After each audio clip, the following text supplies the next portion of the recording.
sekelas peristiwa kecil ya, Trans 7 menyampaikan kritik terhadap Lirboyo ya dan pesantren Salafiyah yang ada di Indonesia lainnya ya, langsung alumni Lirboyo bangkit menduduki studio Trans 7, langsung PBNU langsung loh, Kiai Yahya Khalil Stakuf langsung tampil.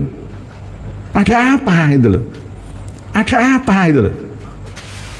Kenapa ketika 70 yai seperti Gus Nur Huda ini, walaupun alim sekalipun, tetap kalah dengan satu orang Habib yang bodoh, yang pemabuk, yang malai, yang ndawiri. 1 banding 70 kiai alim semua. Kenapa Anda tidak marah? Yai Hasyim Asy'ari Hadratus Syekh dihina-hina oleh Faisal Assegaf, jenengan tidak marah. Malah justru ketika ada kritik ya dari Trans 7, ya menurut saya nggak sebegitu tajam lah kritik itulah. Kalau menurut saya nggih, jangan terlalu sensi. Ambil maslahah positifnya. Ada sisi baiknya. Sebagai bukti daripada kritik mereka terhadap kita. Saya 14 tahun di dunia pesantren dan bahkan sampai sekarang. Saya pun kadang-kadang anak-anak tak suruh bersih-bersihkan kamarnya sendiri, bukan kamar saya, rumah mereka sendiri, ya roan, ya nyapu, ya itu bagian dari pelajaran. Jadi bagi yang tidak pernah nyantri di pondok pesantren Salafiyah itu, ya kita harus kasih tahu kepada mereka. Jangan langsung kita marah, langsung mengancam, mendenda 7 triliun ya, nggak sebegitunya lah. Ini masalah yang sensitif seperti ini ketika harkat dan martabat kiai wali-wali kita dihina oleh segolongan orang dari habaib ini, jenengan tidak merasa ada giroh ya, nggak terketuk hati panjenengan semua. Ini kan dunia terbalik.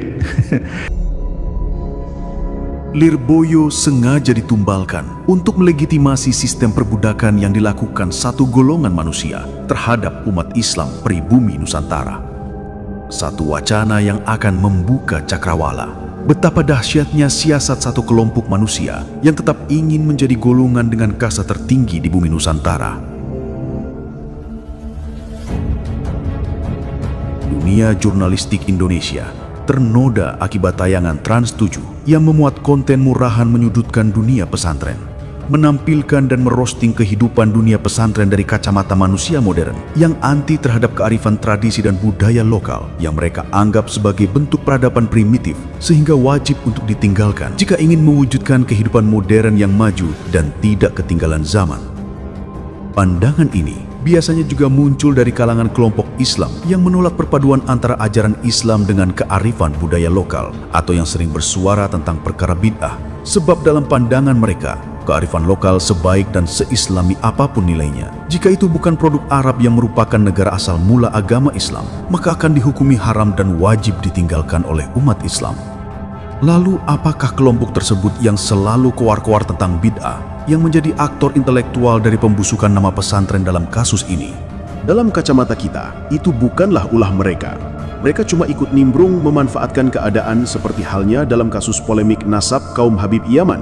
Sebab kebetulan kaum Habib adalah orang-orang yang juga mengaku sebagai golongan Aswaja, sama dengan orang-orang Nahdlatul Ulama.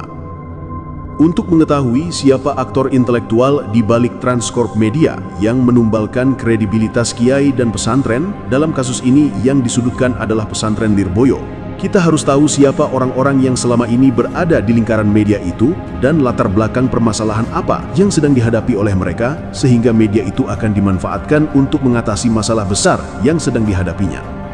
Dan kita tahu, artis-artis pendakwah andalan Trans 7 atau Transcorp Media, kebanyakan dari mereka adalah kaum Habib Yaman yang selama 2 tahun belakangan ini golongan mereka disorot oleh umat Islam bangsa Indonesia tentang klaimnya sebagai keturunan Rasulullah, yang atas pengakuan tersebut golongan mereka secara tidak langsung memproklamirkan golongannya sebagai golongan dengan kasta tertinggi di bumi Nusantara yang wajib hukumnya dihormati dan dimuliakan oleh seluruh umat Islam bangsa Indonesia. Kelakuan mereka seperti dalwir atau minta harta benda kepada para pengikutnya diwajibkan untuk memuliakan dirinya atas nama cucu Rasulullah. Hal itulah yang sedang disorot habis-habisan oleh umat Islam bangsa Indonesia, sehingga secara insting mereka harus mengcounter itu semua agar tidak terkesan bahwa apa yang mereka lakukan itu adalah tindakan yang salah. Lalu pertanyaannya, Apa kaitan kelakuan mereka yang disorot dengan dunia pesantren sehingga kiai dan pesantren yang ditumbalkan? Perlu diingat, orang-orang yang menyoal kaum Habib sebagai keturunan Rasulullah dan sekaligus menyorot kelakuan mereka yang gila hormat oleh umat Islam adalah orang-orang dari kalangan Nahdlatul Ulama, sehingga dimunculkanlah satu berita besar tentang dunia pesantren kalangan NU yang pesan sesungguhnya dari pemberitaan itu adalah untuk membenarkan tindakan mereka. Dinarasikan bahwa para kiai dan dunia pesantren kalangan NU juga melakukan hal yang sama dengan apa yang dilakukan oleh golongan mereka. Disinilah letak kelicikan aktor intelektual pemberitaan Transcorp Media dalam menyampaikan berita. Pesantren ditampilkan dari sisi tampilan luar, dibumbui dengan narasi merendahkan dan menghina, yang di sana sesungguhnya mengandung pesan terselubung untuk orang-orang Nahdlatul Ulama bahwa orang NU jangan coba-coba mengusik kelakuan kaum Habib yang sukan dawir dan minta dihormati layaknya raja, sebab para kiai NU juga mengajarkan hal tersebut kepada santri-santrinya. Dunia pesantren dengan dunia kaum Habib memang di dalamnya ada kemiripan jika dipandang dari sisi luarnya saja. Namun jika kita menyelaminya dengan lebih dalam, maka akan terlihat perbedaan mencolok di antara keduanya yang tidak mungkin bisa disamakan antara dunia pesantren dengan dunia kaum Habib yang selama ini disorot oleh umat Islam bangsa Indonesia. Dalam dunia pesantren, santri memuliakan guru atau kiainya itu murni sebagai wujud rasa terima kasih dari seorang murid kepada guru karena sudah membimbingnya. Berkat sang guru, maka hilanglah sedikit kebodohan dalam dirinya, sehingga rasa terima kasih tersebut oleh para santri diwujudkan dalam bentuk penghormatan yang tinggi kepada guru atau kiainya. Sedangkan dalam dunia perhabiban, penghormatan kepada Habib adalah murni satu doktrin yang dipaksakan melalui ancaman dan iming-iming ganjaran. Dan itu didasarkan atas klaim sepihak dari golongan mereka yang mengaku sebagai keturunan Rasulullah.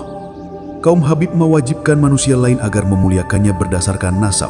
Tidak peduli Habib itu bodoh, tidak berilmu, tukang maksiat, manusia lain tetap diwajibkan untuk memuliakan mereka, yang mana hal tersebut jelas jauh berbeda dengan dunia pesantren yang tidak mau difahami oleh kelompok jidat hitam dan berserual cingkrang. Santri membungkuk atau bahkan berjalan sambil duduk ketika berhadapan dengan sang kiainya. Itu adalah murni kearifan lokal budaya Jawa, bentuk penghormatan tulus kepada orang yang lebih sepuh atau kepada orang yang dihormatinya. Bukan lagi bentuk ketakutan kepada penguasa, sehingga tidak bisa disebut feodalisme seperti yang dituduhkan oleh orang-orang di luar sana. Lalu apa bedanya dengan kaum Habib yang banyak orang dari kalangan pribumi berjalan jongkok di hadapan mereka? Sekali lagi, yang membedakan adalah konteks dan nilainya. Kaum Habib diperlakukan seperti itu berkat doktrin berupa ancaman dan ganjaran bahwa mereka adalah keturunan Rasulullah, sehingga pada dasarnya pengikut Habib melakukan itu semua tidak berdasarkan ketulusan hatinya. Pada intinya, kegaduhan yang dibuat oleh Transcorp Media jika melihat latar belakang orang-orang yang ada di dalamnya, yakni kaum Habib keturunan palsu baginda Rasulullah, maka jelas aktor intelektualnya adalah orang-orang dari golongan mereka yang tujuannya adalah untuk membungkam suara warga Nahdlatul Ulama, sebab sorotan warga NU terhadap kelakuan menyimpang dari golongan mereka akan bisa dengan mudah berbalik arah menghantam pesantren dan kiai-kiai dari kalangan Nahdlatul Ulama.